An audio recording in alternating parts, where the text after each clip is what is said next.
¿Qué tal, amigos televidentes? ¿Cómo les va? Esto es Magazine Regional. Muy buena vida para todos. En estos tres primeros bloques vamos a reflejar el testimonio de dos excombatientes de Malvinas que ya hace 2 años están trabajando en lo que han dado en llamar Concertación TOAS. ¿Qué significa Concertación TOAS? Es el conjunto de soldados que estuvieron debajo del paralelo 42 en el litoral marítimo patagónico hasta las islas. ¿Por qué TOAS? Es el Teatro de Operaciones del Atlántico Sur. Estos soldados, que son algo de 9.000 y pico a nivel nacional, muchos de ellos de la Patagonia, otros de otras provincias argentinas, oportunamente fueron reconocidos por los decretos pertinentes de la época de la democracia, donde se los consideraba excombatientes de guerra con los consecuentes beneficios de pensiones, contribuciones y obra social. Pero a partir del año 1988, por un decreto del doctor Alfonsín, presidente en esa oportunidad, quedaron todos afuera. Ellos vienen reclamando hace 2 años y han constituido esta asociación que, reitero, está integrado por algo de 9.500 soldados y está trabajando para que les sea reconocido su participación activa desde el lado del continente con todos los beneficios que eso conlleva, ¿no? Entonces, en este primer bloque vamos a escuchar la introducción por parte del anfitrión, que es Omar Collados, proveniente de la provincia de Mendoza, más precisamente General Alvear, nada más que ya hace más de 30 años que vive en General Pico, pero en su momento cuando lo reincorporaron con el tema de la guerra de Malvinas, él vivía en General Alvear, Mendoza. Y podríamos decir, el eje central de la charla circula al lado del hombre que a continuación van a escuchar, a Juan Carlos Alderete, que vive en Río Grande, justamente en Tierra del Fuego, y él comenta justamente qué es la Concertación TOAS y qué objetivos persiguen a través de esta asociación.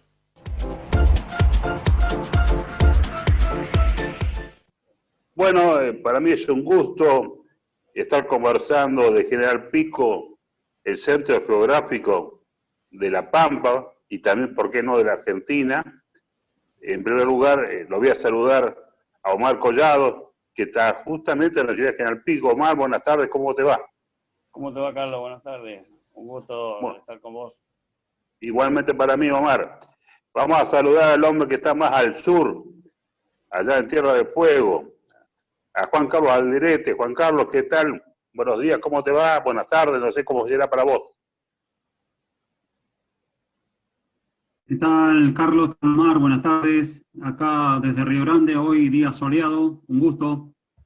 Igualmente para mí, Juan Carlos, acá hay un día primaveral, con mucho sol, una temperatura de 21 grados, son las 2:45 acá, igualmente será allá. ¿Qué tal, Juan Carlos? Bueno, un poco vamos a iniciar esta charla compartida contigo y Omar. En primer lugar voy a empezar con vos, ya que estás tan al sur, tan lejos de nosotros, pero tan cerca en los afectos. La primera pregunta que te hago, Juan Carlos, y después la compartimos con Omar, es ¿por qué el nombre de Concertación TOAS? Bueno, Carlos, El nombre de Concertación TOAS se ha formado, van a ser ya 2 años, y los que están nucleados dentro de Concertación TOAS somos todos los que piensan del litoral marítimo patagónico, o sea, del paralelo 42 hasta abajo, desde Trelew hasta Ushuaia, y somos 1.500 veteranos de guerra que no estamos plenamente reconocidos. Sí, yo leí en información brindada oportunamente por ustedes y me llama la atención. Dice, veteranos de guerra del conflicto del Atlántico Sur, no reconocidos plenamente. ¿Qué pasa cuando ustedes dicen plenamente? O sea, están reconocidos en una parte y en todo caso, si están reconocidos en una parte, ¿qué es ese reconocimiento? Sí, Carlos, no reconocidos plenamente es porque en el resto del país, en algunas provincias, se ha reconocido desde el año 82, nosotros estábamos todos reconocidos en realidad. Hasta el año 88 tuvimos 6 años reconocidos.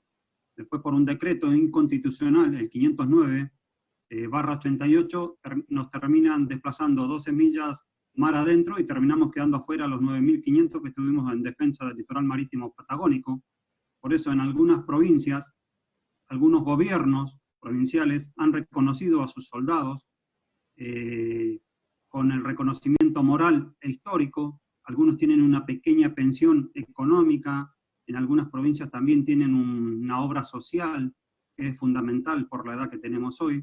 Y acá en Tierra del Fuego y en algunas otras provincias tampoco no tenemos ni el reconocimiento moral ni histórico, no tenemos una medalla que estaba otorgada en su momento por la ley 23118, no tenemos un diploma. Entonces, como nos dejaron afuera en el 88 con el decreto 509, es lo que estamos nuevamente peleando ahora, tratando de que seamos reconocidos plenamente en el Congreso de la Nación, con la veteranía plena como la teníamos en el año 82. Éramos todos iguales. Bien. Cuando vos decís no estamos reconocidos, si podés ser definitorio en cuanto a quiénes son los que no están reconocidos vinculados a la geografía nacional. Y hay muchos, hay de la misma provincia de La Pampa, hay muchos que no están reconocidos, de Chubut también, de Santa Cruz también, de Formosa, de Corrientes, de Misiones, de Santiago del Estero, de La Rioja, de Santa Fe, de Tierra del Fuego, de Buenos Aires. De todas las provincias hay un poquito reconocidos y otro poquito no, porque no todos en su momento se enteraron que habían sido reconocidos. Hay muchísimos camaradas que ni se enteraron que en el año 90 habían sido reconocidos en su provincia por el político de turno, ¿no es cierto? Seguro. ¿A qué se corresponde puntualmente? Una vez, en una oportunidad fueron reconocidos y después, podríamos decir, fueron desconocidos. ¿A qué le atribuyen ustedes esta cuestión? Y eso es un tema delicado, Carlos, porque cuando aparece el decreto 509/88, que en ese momento el presidente era Raúl Alfonsín, nosotros nos terminamos quedando afuera, porque se desplazan 12 millas marítimas mar adentro, y nosotros nos quedamos afuera de todo el reconocimiento. El litoral marítimo patagónico pasó a quedar afuera de ese reconocimiento, y no sabemos en realidad dónde fueron a parar esos reconocimientos y esa plata que era para nosotros cuando estábamos reconocidos oficialmente. Y quiero recordar también, ahora ya que estamos hablando de ese tiempo y de esa época, a mí en el año 85, acá en Río Grande, Tierra del Fuego, el INTEBU, porque Río Grande, o sea, Tierra del Fuego en ese momento era un territorio, no era provincia, a partir del 90 se hizo provincia. El INTEBU, que era el Instituto Territorial de Vivienda y Urbanismo, a mí me otorga una casa a pagar en 30 años, como veterano de guerra. ¿Qué cantidad estimada son en total que están en la misma situación? Hoy que los que estamos en la misma situación y que fuimos los defensores del litoral marítimo patagónico, somos 9.500. Una buena cantidad. Obviamente me imagino que a través de los años que han corrido, pienso que muchos pueden haber, yo leía los fundamentos también de mucha gente fallecida de ustedes, algunos se suicidaron, otros quedaron con secuelas muy gravosas de las contingencias que les tocó vivir. ¿Qué hacemos con toda esa gente de pronto que ya no está con nosotros y en todo caso han quedado los familiares? ¿En ese entendimiento sería abarcativo también a ellos? Sí, Carlos, sí, sí, es muy doloroso porque hay muchísimos camaradas, hermanos nuestros que compartieron lo mismo que hicimos nosotros en el 82, que se fueron cansados de esperar su reconocimiento, muchos sin una obra social, muchos sin un trabajo digno, muchos en la indigencia. Hay muchísimos camaradas que hoy no están con nosotros, pero nosotros los estamos representando a los que no están, a los que nos han dejado, y por supuesto que va a ser reconocida el familiar más cercano, más directo, ¿no?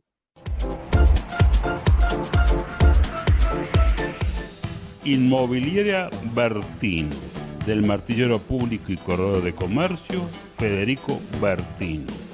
Ventas, alquileres, tasaciones, administraciones, casas, campos, departamentos y terrenos. Asegure su inversión inmobiliaria, asesor Federico Bertino. Avenida San Martín 174, teléfono 02302 327400, General Pico.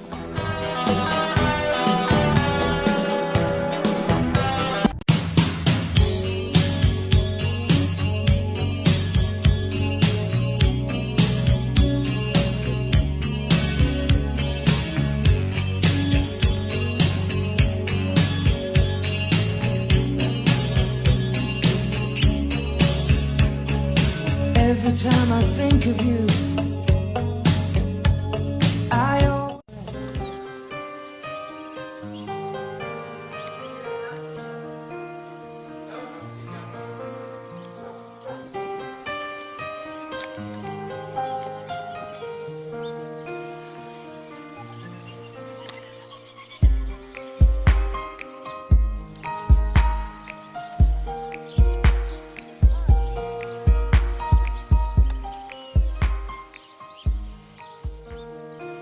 Dorila, expresión de un pueblo organizado que siempre concreta sus sueños.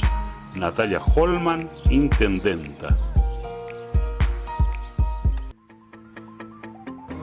Inmobiliaria Pellegrino, un espléndido terreno en la zona sur, en Santa Rosa, un departamento en pleno centro. Casa en calle 12, entre 13 y 15. En calle 2, número 1636, con un hermoso diseño.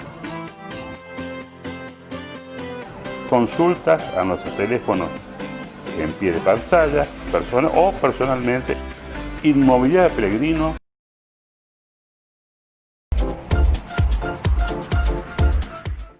Para ponernos en contexto, Río Grande está a 592 kilómetros de las Islas Malvinas, el punto continental más cerca de las islas, con lo cual este muchacho, Juan Carlos Alderete, vio muy de cerca todas las situaciones, como todos quienes estaban defendiendo la costa de la Isla Grande de Tierra del Fuego, con baterías de artillería antiaérea, antimisilística, la base naval de donde despegaban los aviones nuestros, que hicieron una obra extraordinaria, hundiendo varios de los navíos ingleses, como así también a otros aviones. Y decía Juan Carlos Alderete que los movimientos de la guerra no nacieron justamente el 2 de abril, sino que antes del 2 de abril ya había instalado del lado argentino, en las estancias Menéndez Beetti, por ejemplo, como del lado chileno, comandos ingleses que habían desembarcado subrepticiamente y ya estaban atacando y entrando en combate con los soldados nuestros que defendían obviamente esta parte del continente. Y de hecho hubo 3 británicos muertos por nuestros soldados argentinos que estuvieron de 48 horas en la morgue del cementerio de Río Grande, pero el morguero, que es un testimonio importante, le fue prohibida la palabra de decir que tuvieron tres soldados fallecidos británicos. Si ustedes tienen la suerte de censo o de números estimados, ¿cuáles son? Yo pensando hacia el sur, donde vos estás ubicado, podríamos decir que la mayor cantidad de gente no reconocida está circunscrita a nuestra Patagonia Argentina, incluyendo la Tierra del Fuego. Sí, puede ser así, Carlos, se lo puede denominar así. Ajá. La verdad que doblemente sugestivo de pronto, ¿no? Igual, los derechos son para todos, pero quienes más cerca estuvieron en todos los planos, no solamente ustedes, sino la población civil, al teatro de operaciones. Claro, en un punto cardinal, Río Grande es la localidad más próxima a las Islas Malvinas, ¿no? Estamos a 592 kilómetros de distancia. Y nosotros, 82, como las otras 5 bases operacionales del litoral marítimo patagónico, fuimos 6 portaaviones inmensos hacia Malvinas.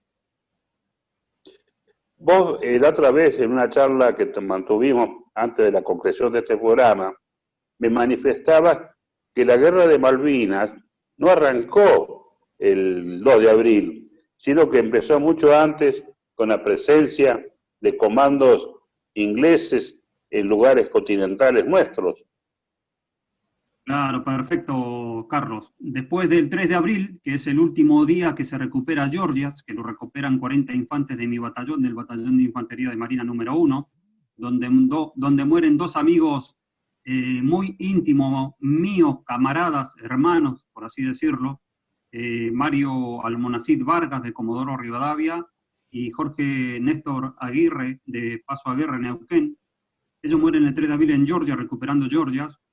Y los británicos, cuando llegan al Atlántico Sur, en cercanías ya de las islas, lo primero que hacen es recuperar Georgias el día 25 de abril.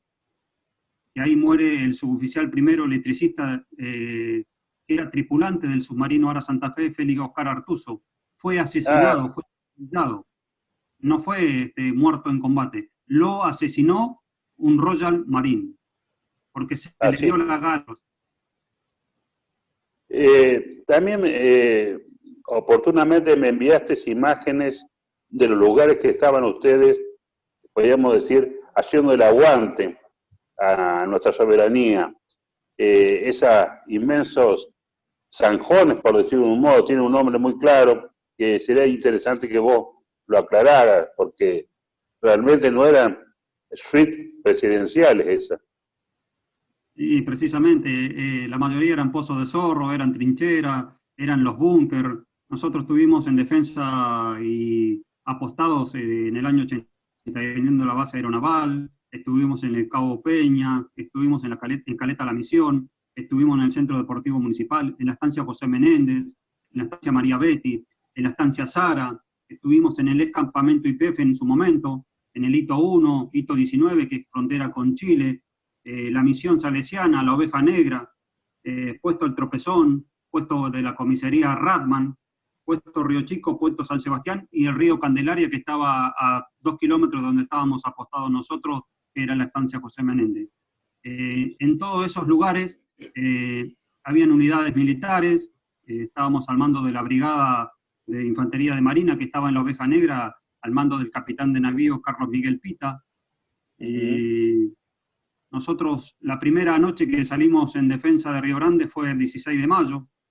Nosotros llegamos a Río Grande desde la base aeronaval Comandante Espora, porque mi batallón está en Baterías, en Buenos Aires. Llegamos el 9 de abril a Río Grande y ya empezamos a preparar la defensa de lo que sería la ciudad de Río Grande, y próximos a partir a Malvinas si el general Menéndez en algún momento lo requería. La primera noche que salimos en defensa de la ciudad de Río Grande fue el 16 de mayo, fue a las 6:30 de la tarde. cruzamos la ciudad de Río Grande y nos fuimos a tirar a la playa porque ese día iba a haber un piquete británico. Y nosotros como soldados no sabíamos lo que era un piquete británico.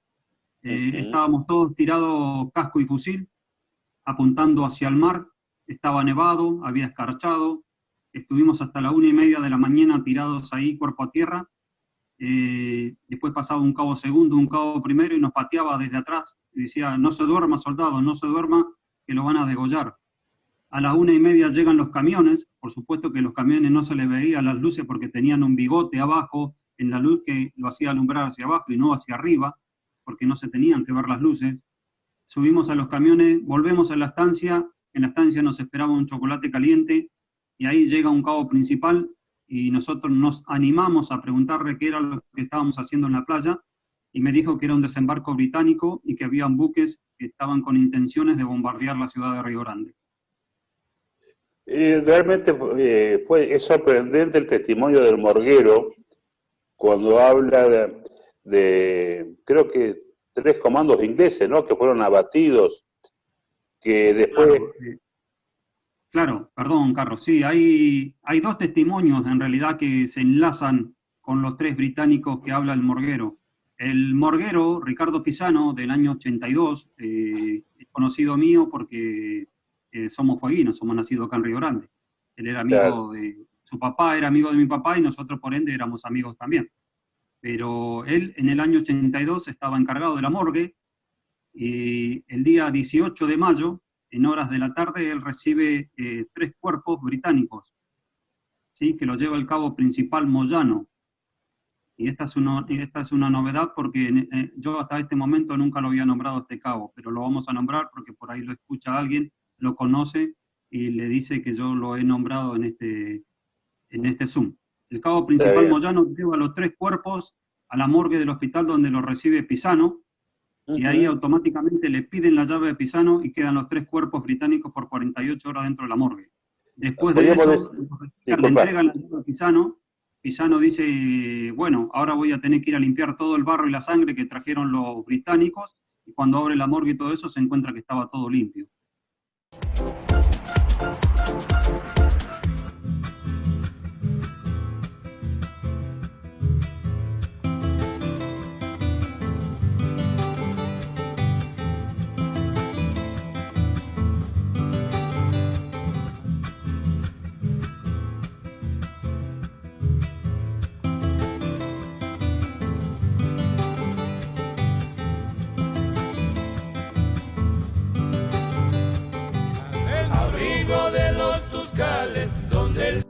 Metileo hace visible su renacimiento. Obras y acciones lo permiten.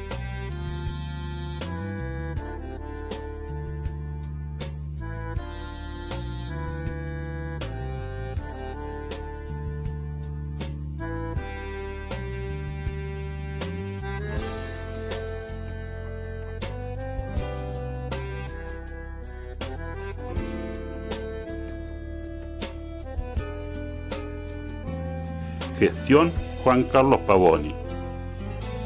Metileo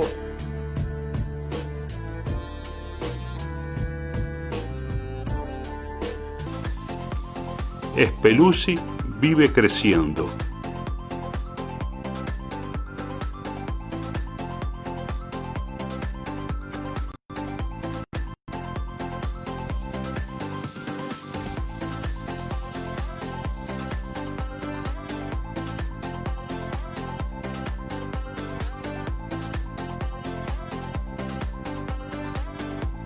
Una pequeña localidad con grandes emprendimientos.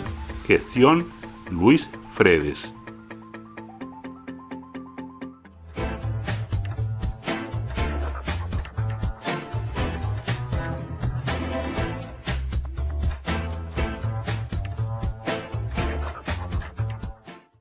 Inmobiliaria Pellegrino. 50 años de trayectoria como agente de bienes raíces, importante propiedad comercial de 2 plantas, propiedad en venta en calle 101 entre 26 y 28, casa quinta ubicada en calle 24, número 2465. otra propiedad lista para ser habitada, terrenos y loteo en Espeluzzi, terrenos en la zona norte, campo de 200 hectáreas, inmobiliaria Pellegrino, calle 22, número 648.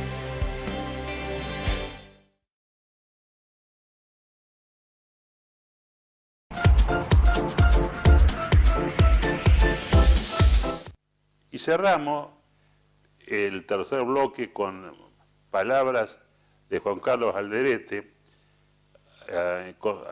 comentándoles que más adelante vamos a emitir gran parte del contenido que ha quedado de la charla de este muchacho, como también del piquense Collados, que realmente es importante porque lo que tratan de hacer es de esclarecer las situaciones que les toca vivir y que han vivido, ¿cierto? Y cómo observan hacia adelante qué es lo que puede resultar. Pero a partir de este diálogo con este hombre que vive en Río Grande, precisamente el hecho de prohibirle la palabra, aún hasta en la actualidad ocurre, o sea, con el advenimiento de la democracia, a los soldados prácticamente se les vedó la palabra que contar qué es lo que vivieron. Eso es muy sugestivo realmente, y más que nada teniendo en cuenta que vivimos en democracia. Aún hoy en la actualidad siguen siendo prohibidos de hablar concretamente qué es lo que pasó con la guerra de Malvinas.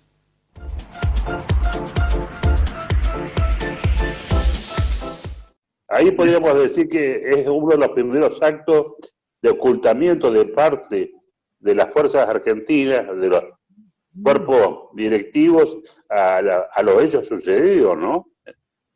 Sí, por supuesto, Carlos. Lo primero que pasaba en cualquier punto de la ciudad de Río Grande, y yo creo que fue así en toda la Patagonia, era no haber visto nada, no decir nada y no haber escuchado absolutamente nada. No teníamos que comentar nada de lo que había pasado, y lo que había pasado se moría ahí en el lugar.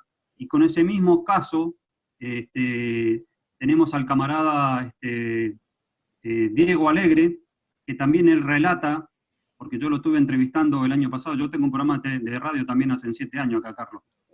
Así es, estoy enterado. Hablamos de Malvinas y entrevistamos a distintos camaradas del resto del país. Él relata que una noche venía con un camión, iban para su lugar donde estaban apostados, y en ese tiempo al frente del cementerio de Río Grande se veía el aeropuerto. Hoy no se ve porque está todo construido, pero en ese momento desde el cementerio de Río Grande se veía el aeropuerto de Río Grande, Hermes Quijada. Y más adelante se veía un Unimog militar, medio ladeado hacia la derecha, que estaba hundido en un zanjón con agua y barro. Entonces el camión que iba el camarada Alegre, se detiene la marcha, bajan a ayudar al Unimog a sacarlos del barro, se tienen que meter en el barro, se mojan, se embarran. Y en ese costado de esa laguna, que se ve que habían caído del Unimog, habían 3 cuerpos británicos todos embarrados y ensangrentados. Así que esos mismos nosotros lo entrelazamos con lo que había recibido Pisano en la morgue el día 10 de mayo del 2. Ese hostigamiento, podríamos decir, esa censura clara y manifiesta, ¿se está produciendo aún en la actualidad o ha desaparecido? No, sigue vigente, sigue vigente. En el año 2015 se ha desclasificado un poco lo que fue la Operación Mikado, Operación Plundab, Operación Katteledrum, pero sigue vigente, no se ha desclasificado en su totalidad. Los militares de rango y jerarquía niegan todo. Hace 2 años yo hice la defensa de Río Grande acá en la ciudad de Río Grande, invité a 65 camaradas, entre ellos está presente Omar Collado, que íbamos a armar la defensa de Río Grande, e iban a venir camaradas que estuvieron combatiendo en la cabecera de la pista y en el Polvorín, donde también hubo un encuentro con británicos y fueron muertos, y el jefe de la base de ese momento negó en su totalidad todo lo que los camaradas hablaron, y le pidió a los camaradas que iban a dar el relato que solamente hablaran de la parte sentimental y cómo se habían encontrado cuando fueron a visitar el búnker. Le prohibió hablar de lo que era un acto bélico de sangre o de alguna muerte en la base aeronaval. O sea, ahí fue ocultada una vez más la verdad. Realmente es, por decir un término muy suave de mi parte, es lamentable porque gobiernos democráticos, casi ya 4 décadas que llevamos, y que se precian de respetar la Constitución y jura por la Constitución, estén permitiendo esta cuestión, realmente rozando a una violación internacional de los derechos humanos y toda la normativa vigente. Exactamente, Carlos, es triste y doloroso. Nosotros en el año 82, con este conflicto armado entre Gran Bretaña y Argentina, fuimos un gran puntapié para el inicio de la democracia, para la vuelta de la democracia. Seguro. Y hoy, a 38 años, vemos que esa democracia, por decirlo así, nos dio la espalda. La parte política nunca le interesó lo que pasó realmente, porque la guerra no fue solamente en las islas, la guerra fue en todo el litoral marítimo patagónico, y no fue Gran Bretaña contra las Islas Malvinas, fue Gran Bretaña contra Argentina. Y nosotros hoy, a 38 años, vemos con mucho dolor, muchos ya nos estamos yendo, es triste, estamos esperando el reconocimiento, porque sabemos lo que hicimos, sabemos dónde estuvimos, somos parte de la historia y nadie lo puede negar, y nadie lo va a borrar, eso. Y me duele mucho que la verdad se haya ocultado desde un primer momento, la primera víctima de la guerra, pero la historia tendría que haber sido bien contada desde un principio, que no se hubiera tergiversado a través del tiempo como está tergiversada hoy, y hay divisiones entre reconocidos, nosotros que somos del litoral marítimo patagónico. La guerra comienza el 1 de mayo del 82, porque antes de eso no había comenzado la guerra comienza el 1 de mayo del 82 y termina el lunes 14 de junio a las 9:30 de la mañana. Nosotros acá en las 6 bases operacionales, enviando alimentos, enviando toda la parte logística, medicamentos, armamentos, munición, más soldados hacia las islas, estar en defensa de la base aeronaval, estar protegiendo a los aviones, estar protegiendo a los misiles, esos AM-39 de origen francés que lo teníamos nosotros acá en Río Grande. Esos misiles los teníamos nosotros, no había otra localidad que tuviera los misiles franceses, los teníamos nosotros. Esos misiles hicieron un estrago enorme a la flota británica. Se hundieron buques muy importantes con esos misiles salidos desde Río Grande.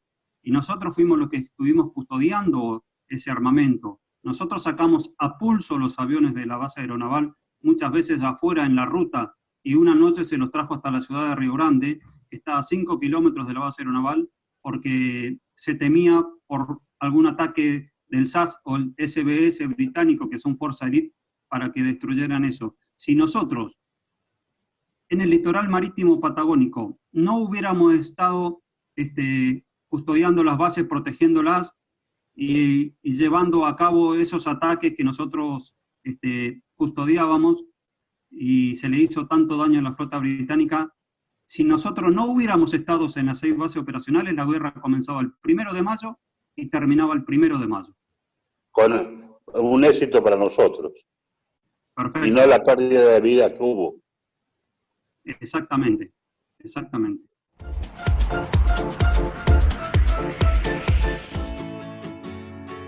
Miguel Cané, una comunidad en movimiento.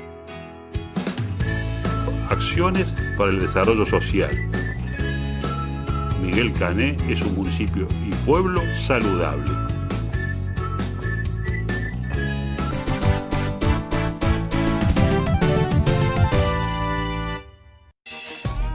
Con las promos de Paquetes Pampa, llévate más de lo que vas a buscar. 25% en farmacias y perfumerías todos los miércoles. 25% en pasajes todos los días. 25% en restaurantes todos los días. 25% en librerías todos los jueves. Beneficios exclusivos con tarjetas de crédito de Paquetes Pampa. Con el Banco de la Pampa no lo dudas.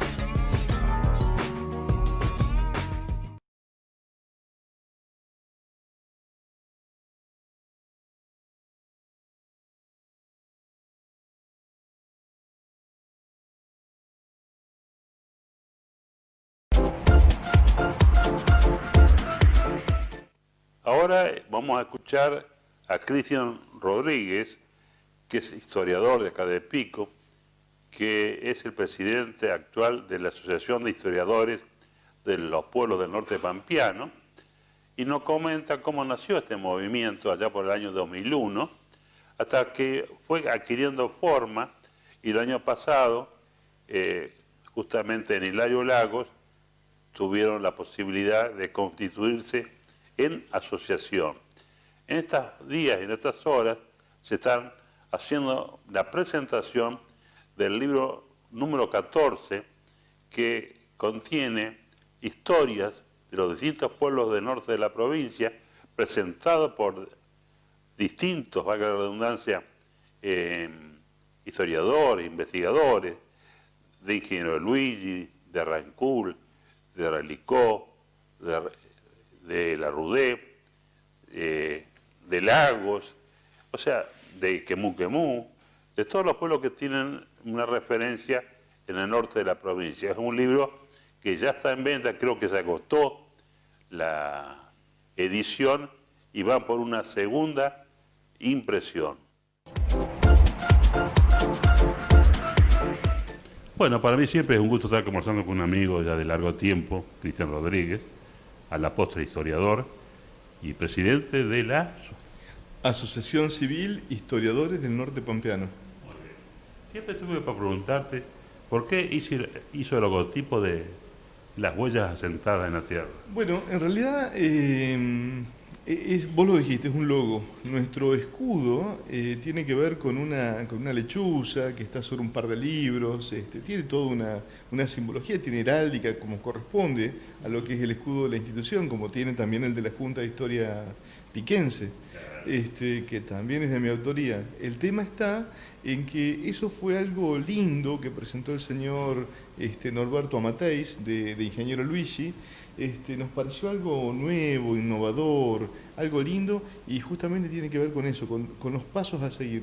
De por sí ya nuestro primer libro, que saliera ya por el año 2003, ya hablaba de los rieles, ya tenía un rieles, todos están marcados por los caminos, una proyección, como esa frase tan usada que ya viene, que es la de que no podemos conocer, no podemos proyectarnos hacia el futuro si no conocemos nuestro pasado. Muy bien sintetizada en esa huella. Sí, nos gustó a todos, particularmente. ¿Y sabés cuál es la característica que hizo que quedara justamente?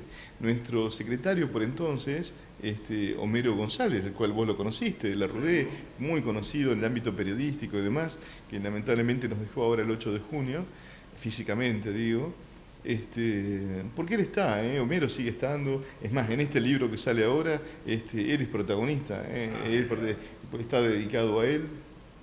En estos últimos años hemos perdido varios compañeros, pero bueno, Homero fue muy especial, un amigo, y él era muy hincha de Recreativo La Rudé. Y los colores de Recreativo La Rudé son como los de Chacarita, negro, rojo y blanco. Entonces cuando estaban el logotipo, y él hacía las ediciones, y el escudo oficial dijo, no, tiene los colores del Recreativo, y así fue, y así quedaron desde aquel entonces hasta hoy. La huella imborrable de Homero. La huella imborrable de Homero. En sí, en todos estos libros está la huella de Homero. Homero no empezó haciendo el primer libro, él empezó mucho después, arranca allá por el 2008, 2009 aproximadamente, pero nos estuvo acompañando hasta el último, donde bueno, hoy me encuentro con esta sorpresa y con todo de haber tenido que ocupar yo su lugar editando el libro, ¿no? Una cosa que fue una experiencia nueva para mí. Estamos hablando recién fuera de aire, Cristian, que este movimiento arranca ya por el 2003. El movimiento arranca como movimiento del rescate cultural de los pueblos del norte de La Pampa, allá por el 2001. Luigi cumplía años y el señor Fontana, el señor Amateis y el señor Juan Antonio Martín Quique, que es nuestro presidente honorario, deciden hacer una juntada de piezas para exponer. La idea interesó y contagió a otros pueblos vecinos, y en este caso el que se aferró mucho a la idea fue Carlos Rodrigo, de Realicó, y decidieron empezar a hacer una especie de encuentro de historiadores del norte.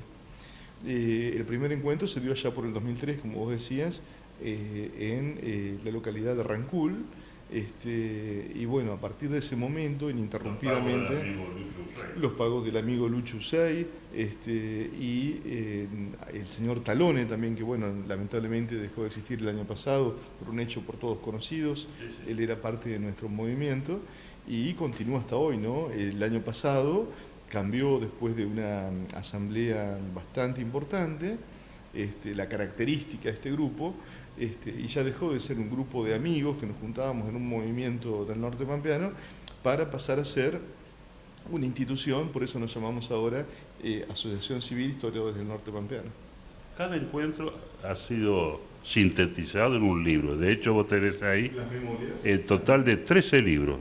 13 libros, este que tenés acá es el último, casualmente, también obra de Homero, con el logo que estábamos hablando recién. Y bueno, acabamos, ya están los talleres en este momento, de editar la memoria número 14, ¿no? Pero esta es muy particular. ¿Por qué es muy particular? Primero porque una de nuestros integrantes, Griselda Francini, Graciela de Quetrequén, Griselda de Realicó, son hermanas. Las dos son miembros de nuestro grupo.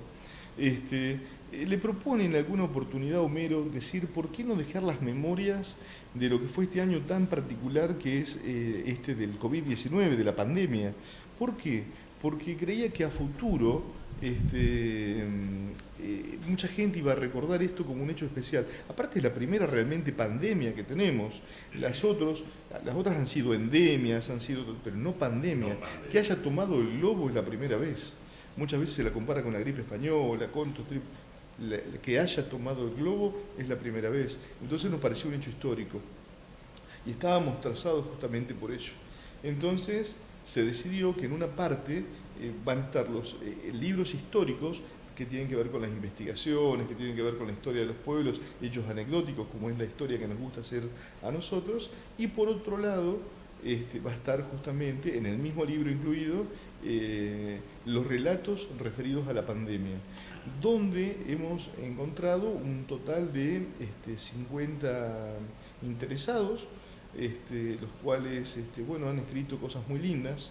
Nos encontramos, por ejemplo, con la señora Alicia Macaño, de Hilario Lagos, que ella la pandemia la sorprendió en Italia, y tiene un relato muy bello de cómo fue su estadía en Italia hasta que se habilitaron de vuelta los vuelos a la Argentina. Por ejemplo, tenemos gente del pueblo de La Rudé, gente que escribe y dice: a nuestro pueblo es difícil que llegue la pandemia por ser un pueblo chico de la localidad del norte de La Pampa. Perdón, esos escritos prácticamente han sido realizados apenas arrancó la pandemia. Exactamente, claro. Son escritos que esto se fue allá por el mes de marzo, abril, y algunos del mes de mayo. Y después nos encontramos que, por ejemplo, demográficamente La Rudé se convirtió quizás en el pueblo con más cantidad de casos en La Pampa. Y así podríamos hablar. Tenemos a una niña de 10 años que escribe cómo vive la pandemia. Tenemos una psicóloga que habla justamente de cómo se vive la pandemia en las adolescencias. Está muy, muy interesante. Es un libro rico en todo caso. Es un libro muy rico y después, está la otra parte estrictamente histórica, donde, por ejemplo, en mi caso cuento la quinta parte de lo que fue los primeros años de Pico, ¿no? Yo, como ustedes saben, vengo contando desde 1905, no en adelante, sino hacia atrás. Hace un tiempo hablamos del Censo Nacional de 1895, donde decía que había acá en la zona alrededor de 1.500 personas. Un poco más atrás estuvimos las cartas franciscanas del padre Leonardo Herrera de 1893. Ya había escrito hace 2 años con respecto al crimen en las Liebres, que es de 1889. Todo eso sucedió acá, está documentado, hay prueba de todo ello.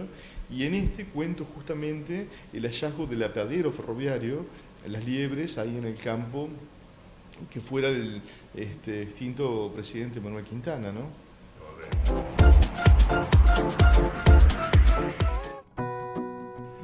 Quemú Quemú avanza con fortaleza hacia un futuro venturoso.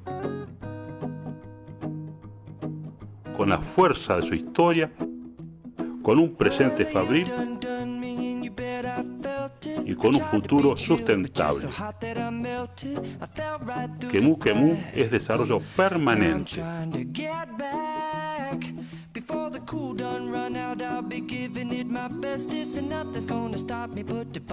Gestión Alfredo Fernández, intendente. Relmo.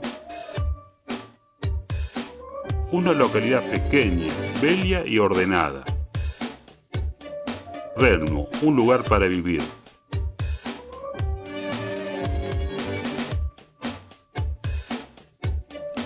Relmo.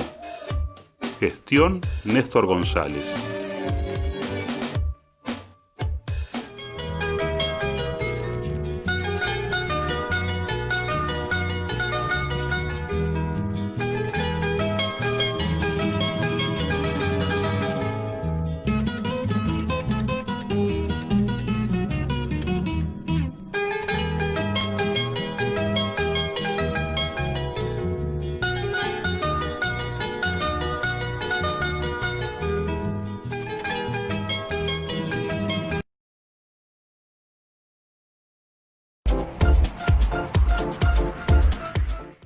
Y cerramos el programa con Cristian, donde nos comentan detalles de lo que contiene este libro número 14 y fundamentalmente la mirada actual que tiene, porque cuando comienzan ellos a editarlo, nos toma la pandemia, que fue por marzo de este año, con lo cual muchas de las páginas están dedicadas a la pandemia, con testimonios de distintas personas, no importando las edades, explicando cómo viven ellos la pandemia. En el arranque de marzo o abril pensaban que era una cuestión que ocurría en otro lugar. Son testimonios obviamente grabados en ese momento. Ya con el devenir de los tiempos ya empiezan a aparecer los problemas que nos toca vivir. Y así cerramos el programa del día de hoy, despidiéndonos con Recorriendo Historia de este jueves. Yo digo, reflexionando, ¿no? ¿Quién hubiera imaginado que el libro número 14 hubiera tenido este contenido, ¿no? Sí, lo que pasa es que, a ver, cuando arrancamos con este libro, ya estaba instalada la pandemia, digamos. Lo que pasa es que perdía la forma a lo que son los libros anteriores. Es más, hubo gente que de repente consideró no apropiado mezclar estos temas, mezclar el tema pandemia, pero no deja de ser un hecho histórico. Es más, con los números que estamos registrando hoy en La Pampa, creo que estamos viviendo un hecho histórico sin precedentes de ninguna naturaleza. Entonces, terminó siendo algo más que apropiado. Totalmente. Es más, yo creo que la parte casi más importante del libro va a terminar siendo justamente la que está trazada por la pandemia. Independientemente de este eje convocante, por decirlo de un modo, ¿cuáles son las otras temáticas que abarcan? Bueno, los temas son muy diversos. Siempre cuando se habla de historia y la historia de los pueblos, cada uno de los participantes tiene libertad absoluta para contar las historias de sus pueblos. Entonces tenemos gente como Neldo Giorgi, que cuenta las primeras pandemias que se vivieron, en este caso las primeras pandemias, pero lo que fue para el pueblo, ¿no? Neldo Giorgi de Hilario Lagos cuenta cómo se vivió, por ejemplo, la poliomielitis en Hilario Lagos en Aguas Buenas, en aquel entonces. De acá de Pico, la señora María Elisa Ingüe nos cuenta una historia muy parecida, ¿no? De cómo fue las primeras pandemias acá. Pero también no deja de escribir, por ejemplo, de aquellas famosas fiestas del Caldén, que se vivieron en Pico. Después tenemos un amigo, Julio Peralta. Él nos está contando historias, por ejemplo, de por qué el nombre Astazu del pueblo de Dorila, ¿no? ¿Qué era la colonia Asteazu? e incluso algunas cosas que se han transgiversado de lo que fue de la historia de Dorila, ¿no? Muchas veces se hablan de los Graciarena y se hablan como de una sola persona, dueña de los campos donde se termina formando el pueblo, de ese lado, ¿no? Porque del lado de la colonia Esteazu era de la familia Parera, del lado que lo conocemos hoy era de los Graciarena, y eran dos hermanos. Y tiene toda una simbología de una comarca en el País Vasco que le da ese mismo nombre, ¿no? De donde venían ellos. O sea, es muy interesante la historia y así podríamos seguir contando un montón más, porque ya te digo, son 50 los participantes de este libro, que va a ser el doble de cualquiera de estos, porque son 370 páginas. ¿Eso en qué momento lo van a presentar? Sí. Atendiendo la pandemia que cada vez... Ustedes tienen esos encuentros en los lugares ahora. Claro. Este año el encuentro, atentos a todo lo que pasó el año pasado con el tema de Mariano Miró, el tema de la inauguración del museo este año, en el 26 de enero, del señor Neldo Norman Giorgi, que es nuestro vicepresidente, el tema de haberle sido otorgado a él el premio Testimonio el año pasado, gestionado por nuestra institución y demás, hacía que el lugar más convocante fuera justamente Hilario Lagos, pero bueno, como todos sabemos, si bien no nos han dicho que no podemos juntarnos, nos parece prudencial suspender el encuentro y ha sido notificado la mayoría de todos los medios provinciales, ya te digo, comunicando la suspensión del encuentro, ¿no? ¿Y cómo, en lugar de ello, qué va a ocurrir? Bueno, lo que vamos a hacer es una metodología muy parecida a la que usamos con la Feria del Libro. Usamos porque, bueno, estamos colaborando muy estrechamente con lo que es la Secretaría de Cultura, ellos también con nosotros, y vamos a hacerlo todo a través de pequeños videos. Cada autor va a ir presentando un video del trabajo a presentar, de su investigación. A su vez, bueno, vamos a tener pequeños micros culturales dedicados más que nada a la música, como si hubiese sido realmente el encuentro. El año pasado tuvimos la guitarra de Miguel Tauceda, pero siempre vamos a tener gente que está colaborando en esos micros. Las palabras de las autoridades a nivel provincial, el señor gobernador, la señora secretaria de Cultura, el señor intendente, la gente que va a ir saludando y demás. Y después se van a ir subiendo la entrega de los certificados y la entrega de los libros a cada uno de los participantes cuando podamos ir a los pueblos a entregarle su ejemplar, ¿no? Totalmente. Vamos a arrancar del primer libro, el número 1, ¿no? Sí, claro, 1. Decime algo que simbolice el libro. Bueno, este libro lo que tiene más importante, bueno, fue justamente eso de haber arrancado los inicios. En este libro vamos a encontrar gente que ya no está entre nosotros. Por ejemplo, el señor Florentino Ullán, de Caleofú, por ejemplo, el señor Atilio Talone, el señor Carlos Viglino, un símbolo de Realicó, gente que se había dedicado a la historia y en forma siempre informal. Algunos habían sido corresponsales del diario La Reforma, y entonces ellos, siendo poseedores de una gran cantidad de información que querían comunicar, que querían transmitir, decidieron hacer la primera memoria.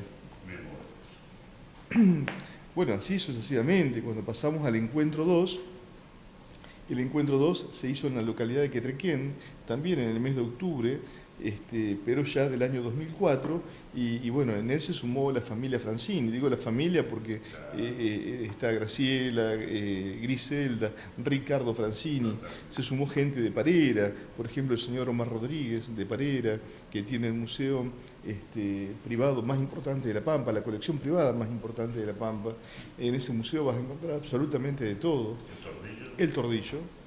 Que casualmente Omar este año nos cuenta en este libro, en la Memoria 14, el por qué se llama El Tordillo la localidad de Parera, ¿no? Parera es uno de los pueblos que tiene mayor cantidad de representantes. Diego Marcantonio, Valentín Sastre, Agustino Omar Rodríguez, Oscar Blanco, María Virginia Nasser, son todos representantes de Parera, asociados a historiadores y que vienen dejando excelentes trabajos. Por ejemplo, el de María Virginia Nasser, este año, que habla del primer registro civil. Es importantísimo lo que narra, lo que detalla, incluso la cartografía que aportó, muy antigua, es muy pero muy bueno.